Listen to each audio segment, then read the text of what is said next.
불만을 변명드림. 클릭해주셔서 감사합니다.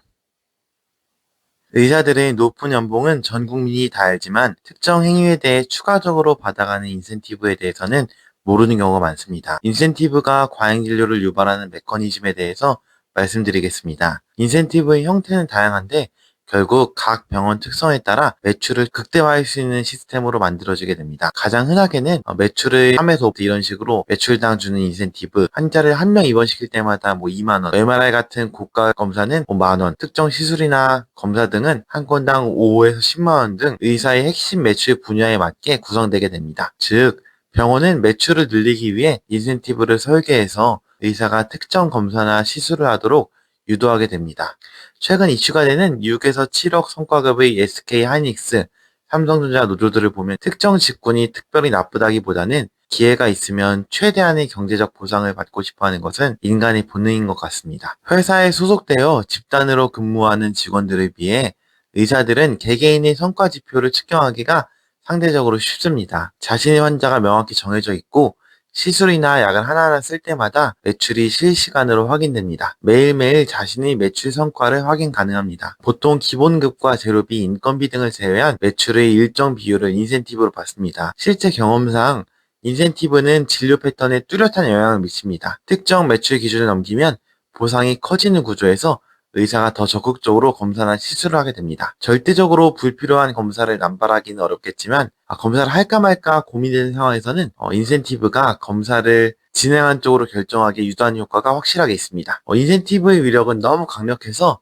의사 개인의 양심을 탓하기는 어려울 것 같습니다. 이런 점에서 인센티브 제도가 과잉진료의 원흉이라고 생각할 수가 있습니다. 하지만 대학병원을 포함한 대부분의 종합병원에서는 이런 제도를 시행하고 있습니다. 문제가 많아 보이는 인센티브를 유지하는 이유가 무엇일까요? 저는 인센티브가 매우 적은 이른바 양심적인 병원에서 근무를 해보았습니다. 경제적 보상이 크지 않은 환경에서 과잉 진료가 발생하지 않지만 반면에 큰 부작용도 많이 있었습니다. 경제적 동기가 없으면 의료진의 최우선 목표는 삶의 질, QOL 향상이 됩니다. 진료의 적극성이 떨어지고 환자도 최대한 적게 보려고 하고 진료를 다른 과로 미루는 현상도 반복됩니다. 응급실에서 특히 폐렴, 요로감염, 신부전 등 여러 질환이 동반된 환자는 치과에 입원 안 했으면 좋겠다 하면서 입원을 꺼리기 때문에 담당과를 찾지 못해서 2, 3일씩 응급실에 체류하는 경우가 빈번했습니다. 중증 환자를 본다고 인정받는 것도 아니고 일만 늘어나고 스트레스 받기 때문에 손이 많이 가고 어려운 환자는 다들 기피하게 됩니다. 사실 매출을 늘리기 위해서는 건강한 환자가 훨씬 좋습니다. 기저질환 많은 환자는 손이 많이 가고 악화의 리스크는 높지만 경제적 이득은 크지 않습니다. 예를 들어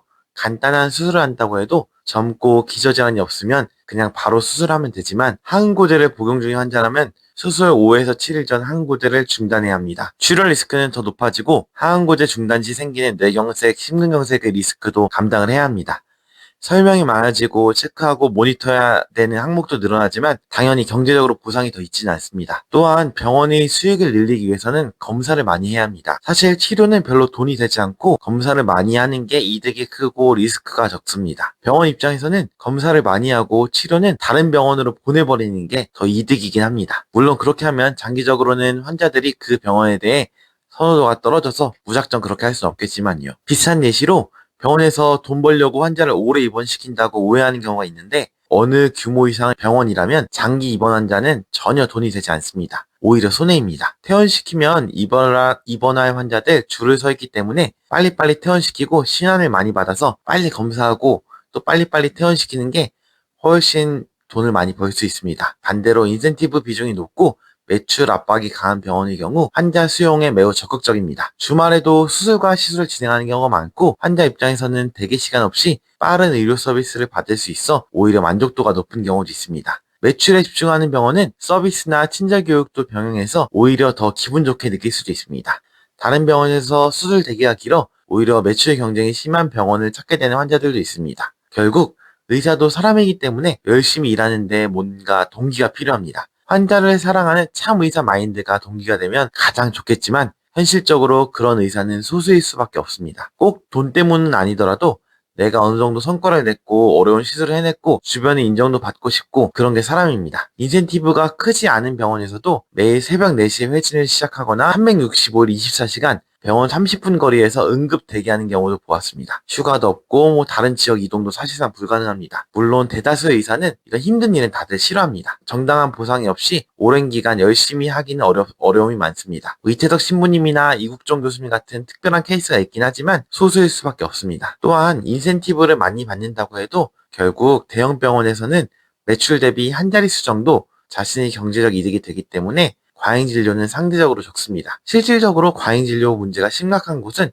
주로 개원과입니다. 도수치료라든지 각종 수액치료 등 의학적 효용성이 논란이 되는 항목들이 병원의 주요 수익원이 되는 경우가 많습니다. 이러한 현상은 개인의 양심보다는 구조적 문제에 기인합니다. 개원의는 본인의 매출이 곧 소득이 되므로 과잉진료를 하는 유인이 많이 큽니다. 반면 종합병원은 매출의 일부만 인센티브로 지급되기 때문에 경제적 목적의 과잉진료 유인은 상대적으로 적습니다. 다만 법적 리스크 방어 목적의 방어 진료는 늘어나는 추세이긴 합니다. 예를 들면 뉴스에 자주 등장하는 치과 의사의 과잉 진료 논란도 치과 의사들이 유독 양심이 없어서가 아니라 일반 의학 분야는 티나지 않게 과잉 진료를 할 수 있는 영역이 많은 반면 치과는 그렇지 않기 때문입니다. 치과는 과잉 진료를 하려면 환자에게 직접적인 피해를 주는 경우가 많기 때문에 더 뉴스에서 부각이 되는 것 같습니다. 결론적으로 행위별 수가제를 채택하고 있는 한국 의료 시스템에서는 구조적으로 어느 정도의 과잉 진료가 발생할 수밖에 없습니다. 환자에게 위해가 없는 수준의 과잉 진료는 시스템 유지의 기회비용이라고 볼 수 있습니다. 인센티브 제도는 의사들의 진료 의욕을 고취하는 유용한 도구입니다. 불필요한 과잉 진료는 통제하되 필수 의료 분야에 종사하는 의사들에게도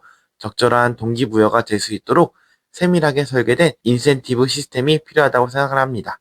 시청해주셔서 감사합니다.